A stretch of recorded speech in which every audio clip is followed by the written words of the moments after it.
बिस्मिल्लाहिर्रहमानिर्रहीम। हम रमज़ान मुबारक के बाद हर साल ईद उल फित्र मनाते हैं। सवाल यह है कि ईद उल फित्र जो है वो किस चीज़ की खुशी मनाई जाती है। ये तो हम जानते हैं कि सूरह अल बकरा में अल्लाह ताला ने इरशाद फरमाया कि शाहरु रमज़ान अल्लज़ी उन्ज़िला फ़ीहिल कुरआन हुदन लिन्नास, कि रमज़ान का महीना वो है जिसमें कुरान उतारा गया है जो लोगों के लिए हिदायत है। तो रमज़ान की जो ख़ास बात है रोज़ों के अलावा वो ये है कि इसमें कुरान मजीद उतारा गया। अब ये जो कुरान मजीद है इसके बारे में अल्लाह ताला ने सूरह यूनुस में फरमाया कि या अय्युहन्नासु क़द जाअतकुम मौइज़तुम मिन रब्बिकुम व शिफ़ाउल लिमा फ़िस्सुदूर व हुदन व रहमतुल लिल मुमिनीन। ऐ लोगो, बेशक आ गई है तुम्हारे पास एक नसीहत यानी मौइज़त मिन रब्बिकुम तुम्हारे रब की तरफ से, व शिफाउन लिमा फी सुदूर और शिफा उन बीमारियों की जो सीनों में पोशीदा है, व हुदन व रहमतुल लिल मुमिनीन और हिदायत और रहमत अहले ईमा के लिए। अब आगे है कुल बिफज़लिल्लाह, फरमा दीजिए कि ये सब कुछ अल्लाह के फजल से है, व बिरहमतिही और उसकी रहमत के बायस है, फबिज़ालिका फलयफ़रहू, बस चाहिए कि इस पर खुशियां मनाएं। हुवा खैरुम मिम्मा यजमऊन, ये उस सारे माल दौलत से कहीं बेहतर है जिसे वो जमा करते हैं। तो यहाँ पे जो कुरान मजीद दिया गया है बनी नौ इंसान को एज ए मौइज़त और शिफा और हिदायत और रहमत मोमिनीन के लिए, उसके मिलने पे अल्लाह ताला ने कहा है कि बस चाहिए कि इस पर खुशियां मनाएं। तो चूंकि ये जो कुरान नाजिल किया गया इसका आगाज जो हुआ वो रमज़ान मुबारक में हुआ, और रमज़ान मुबारक में ही जो रात आती है इसके बारे में कहा गया कि इन्ना अंज़लनाहु फी लैलतिल क़द्र वमा अदराका मा लैलतुल क़द्र। तो इसमें सूरतुल क़द्र में भी बता दिया गया कि रमज़ान मुबारक की जो लैलतुल क़द्र है उसमें कुरान के नुज़ूल का आगाज हुआ। तो ये जो कुरान का नुज़ूल है जिसको कि मौइज़त भी कहा गया है और शिफा उल्लिमा फी सुदूर भी कहा गया है और हिदायत और रहमत कहा गया है मोमिनीन के लिए, उसके मिलने पे अल्लाह ताला ने कहा है कि चाहिए ये कि इस पर वो खुशियां मनाएं, क्योंकि ये उस सारे माल दौलत से कहीं बेहतर है जिसे वो जमा करते हैं। तो चुनाचे ये जो हम ईद उल फित्र मनाते हैं रमज़ान मुबारक के खत्म होने के बाद, उसकी वजह यह है कि हम ये कुरान मजीद जो रमज़ान में मिला था उसके मिलने पे खुशियां मनाते हैं।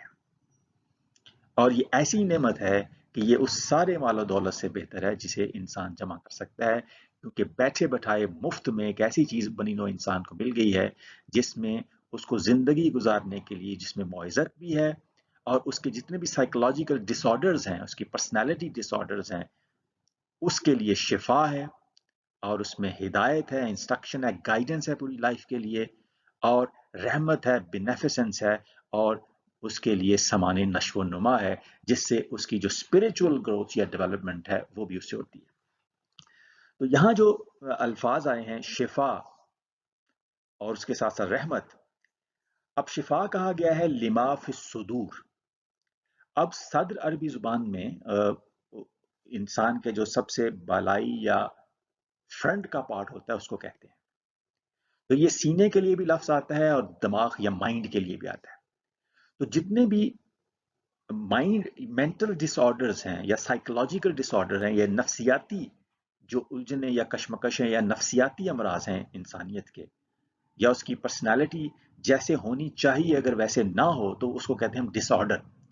तो जितने भी इंसान के पर्सनालिटी डिसऑर्डर हैं वो सारे खत्म हो जाते हैं अगर इंसान की जिंदगी जो है वो अल्लाह ताला की किताब के मुताबिक ढल जाए। तो यहाँ कहा गया है कि ये जो अल्लाह ताला ने किताब दी है रमज़ान मुबारक में, ये है हर तरह के पर्सनालिटी डिसऑर्डर जिसकी जो वजह बनते हैं बाद में सोसाइटी में सोशल डिसऑर्डर के, तो उसकी जो रूट काज है جو دنیا میں جو انسان ہیں ان کے پرسنالٹی ڈس آرڈرز، تو اس کا جو علاج ہے، اس کی جو ریمیڈی ہے وہ قرآن مجید ہے۔ اور رحمت ہے، رحمت کا جو لفظ ہے یہ رحم مادر سے نکلا ہے، اور رحم یہ ماں کے بطن کا وہ حصہ ہوتا ہے جہاں بچے کی نشو و نما نہایت لطافت سے ہو رہی ہوتی ہے، فری آف کاسٹ اسے سامان نشو و نما مل رہا ہوتا ہے، بڑے ایسی جگہ پہ جہاں پہ بہت لطافت بھی ہے، نرمی بھی ہے، اور وہاں پہ بلا مزد و معاوضہ اسے سامان نشو و نما ملتا ہے۔ تو انسان کی ایک تو فزیکل ڈیولپمنٹ ہوتی ہے، اس کی ایک دوسری اسپریچول ڈیولپمنٹ ہے۔ تو یہ جو قرآن ہے یہ انسان کے لیے جو رحمت کہا گیا ہے، تو یہ اس کی اسپریچول ڈیولپمنٹ کا اس میں سامان نشو و نما بھی ہے۔ تو اتنی بڑی نعمت جس سے کہ اسپریچول ڈیولپمنٹ بھی ہونی ہے اور پوری زندگی کے لیے گائیڈنس بھی اس میں ہے کہ زندگی گزارنی کیسے ہے، اور اس میں جتنے پرسنالٹی ڈس آرڈر یا سائیکولوجیکل ڈس آرڈرز ہیں یا نفسیاتی انسان کی الجھنیں یا کشمکشیں یا انزائٹیز یا ڈپریشن سارے ہیں، اس کا چونکہ علاج ہے، اتنی بہت بڑی نعمت ہے، تو اس کے لیے کہا گیا ہے کہ یہ اللہ تعالیٰ کے فضل اور رحمت کی وجہ سے ہے، بس چاہیے کہ اس پر خوشیاں منائیں۔ تو ہم جو رمضان المبارک کے بعد یہ خوشیاں مناتے ہیں یہ دراصل قرآن کے ملنے کی خوشی ہوتی ہے۔ اب سورۃ آل عمران کی آیت نمبر 138 میں بھی کہا گیا کہ ھذا بیان للناس وہدی وموعظۃ للمتقین، یہاں بھی قرآن مجید کے لیے ہدایت اور موعظت کے الفاظ آئے ہیں کہ یہ ان لوگوں کے لیے جو متقین ہیں، یعنی جو راست باز بننا چاہتے ہیں اور پرہیزگاری کی زندگی گزارنا چاہتے ہیں، وہ چاہتے ہیں کہ زندگی کے سفر میں وہ اگر کانٹوں بھری راہیں ہیں تو بغیر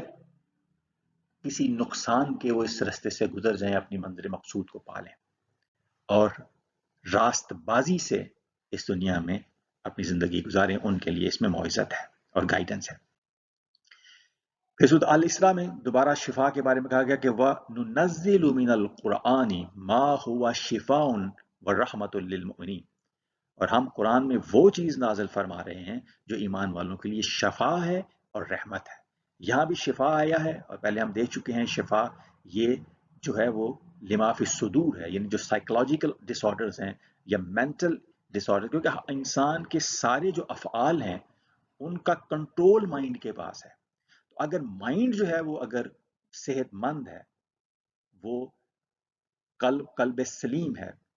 تو اس کے بعد باقی انسان کے سارے جو افعال ہیں وہ ٹھیک ہو جاتے ہیں۔ تو یہاں بھی قرآن مجید کو شفا اور رحمت کہا گیا ہے۔ پھر سورۃ فصلت میں دوبارہ آیا کہ وَلَوْ جَعَلْنَاهُ قُرْآنًا أَعْجَمِيًّا لَقَالُوا لَوْلَا فُصِّلَتْ آيَاتُهُ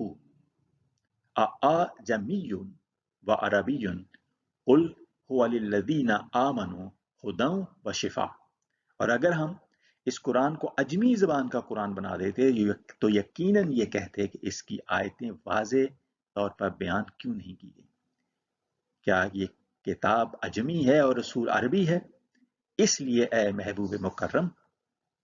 ہم نے قرآن بھی آپ ہی کی زبان میں اتار دیا ہے۔ فرما دیجئے کہ وہ قرآن ایمان والوں کے لیے ہدایت بھی ہے اور شفا بھی۔ یہاں بھی قرآن مجید کو ہدایت بھی کہا گیا ہے اور شفا بھی کہا گیا ہے۔ تو یہ جو شفاء لما فی الصدور ہے، اس کے ملنے پہ اللہ تعالیٰ نے کہا ہے کہ بس تمہیں چاہیے ہے بنی نوع انسان کہ تم اس کی خوشیاں مناؤ۔ تو یہ وہ چیز ہے جس کے لیے ہم عید الفطر کی خوشیاں مناتے ہیں۔ اللہ تعالیٰ ہمیں اس قرآن سے ہدایت، موعظت، شفا اور رحمت لینے کی توفیق عطا فرمائے۔ وما علینا الا البلاغ المبین۔